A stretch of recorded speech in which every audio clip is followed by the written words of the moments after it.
ci sàkku ñaanu ñëpp di santaat bu baax a baax a baax a baax ñii nga xam ne ñoom la ànd liggéey bi mooy xale yu jigéen yi nga xam ne ñoo nekk ci daara ji ñuy ay jàmbaar yoo xam ne ñoo yor xale yi tàmbalee ko ci soxna Aysatu Gaawan mi nga xam ne mooy jàngal xale yi ak soxna Adama Ndiaye mi nga xam ne moo nekk ci ñoom ak soxna Assu ñoom ñi nga xam ne ñoo yor xale yi di leen toppatoo di ci liggéey bu am solo liggéey bu set wi ci macha allah xale yi xiifuñu maruñu wax dëgg yàlla raflewuñ waaw wax dëgg yàlla ñu ngi ciy def seen kem kàttan li man seen kem kàttan ñu ngi leen di nuyu baax di leen siyaara di leen sant bu baax a baax a baax a baax di sant Cheikh Bara mi nga xam ne moom lañ àndal ci liggéey bi muy Wakana Haqqan TV di ko sant bu baax a baax a baax muy ak jàppandal goo xam ne mi ngi koy defal sëriñ daara yi ak képp koo xam ne da ngaa woote bisub sant sëriñ bi ak loo mën a woote rek mu ngi ciy defa jàppandal murid yëpp kon nag Wakana Haqqan TV ñu ngi koy sant bu baax di ko gërëm di ko ñaanal saa borom yokk site bi ba fépp fu ñuy dégg télé yi ëllëg ñu mën ko faa dégg ndax ndimbal la ci sëriñ daara yi ndimbal la ci sëriñ si ndimbal la ci ñëpp rek kon nag ñi ngi koy ñaanal saa borom defal ko ndimbal ak tawfeex kon nag kàddu yu mujj yi mooy daara international Aysatu Gaawan mi ngi noonu nekk fii ci Touba Ngélémou ci nekk fii Ndaamaatu ci côté Ngélémou di ci sàkku mboolem kilifa yi nga xam ne ñi ngi ci dëkk bi ak képp koo xam ne mi ngi dégg suñu kàddu ñi ngi sàkku ci moom mu ñaanal ñu bu baax a baax a baax a baax ba yéene jën am liggéeyal ko sëriñ bi ci alxuraan ñu def ci lu kawe suñu jot barkeb suñu Touba suñu yitte suñuy bëgg-bëgg suñuy xemmem suñu pas-pas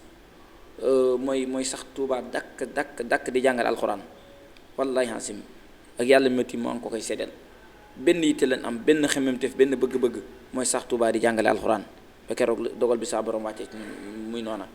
kon nag maa ngi sàkku ci kilifa yu ñaanal ma mébét yi nga xam ne maa ngi koy mébét ci téere bi ngir am yéene yaatal ko ba àgg ci lool tey jii nga xam ne ñu ngi fii ci international Aysatu Gaawan mu soqe ko fee ca daara yi Maam Lamp Fall Nuuru daara ni fee ca kër Serigne Ñaan ñëw fii ci Ndaamaatu kon nag ëllëg daara ji mën naa nekkaat feneen ak feneen ak feneen ak feneen kon ñi ngi sàkku ngeen ñaanal ñu ndax suñu bët fan ko teg sori na lool te dañuy wax ne tàmbaleegun daa am lu ñu bëgg te tàmbaleegun te bëgg lu baree bari nag kon nag faw kilifa yi ñaanal ñu gunge ñu tatagal ñu ba li ñu bëgg liggéeyal sëriñ bi suñ kem kàttan lañ ca man ñu def ko ci suñ kem kàttan waaw ndax kat Sëriñ Saaliw daan wax naan du ma yërëm kuy liggéeyal Sëriñ Tuubaa ndax fay gaa tax kon nag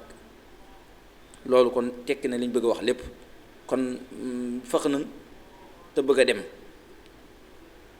lenn rek la ñuy sàkku mooy ay ñaan yu ñuy gunge ba liñ bëgg a liggéeyal Sëriñ Tuubaa ñu liggéeyal ko Sëriñ Tuubaa kon loolu moo doon kàddu yi jërë ngeen jëf ñi ngi sant ñëpp di sant ñi nga xam ne ñoom laa seqal liggéey bi ñu nekk fee ca daara Maam Lamp Fall muy ay jàmbaar muy sëñ Mbàkke Jóob ak Moustapha Ndiaye ak Sine Mokhtar ak soxna Zeynabu Ndiaye nga xam ne ñoom ñoo nekk fee ca daara Maam Lamp te dafa liggéey bu am solo kon ñoom it maa ngi leen di sant bu baax a baax jërë ngeen jëf di sant bu baax nag sama waajuru jigéen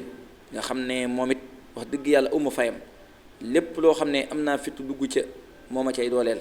lépp loo xam ne su ma jaaxlee moom laay gis kon nag moom it maa ngi koy sant bu baax di ko gërëm di sant ñëpp asalaamaaleykum wa rahmatullahi taala wa barakaatuhu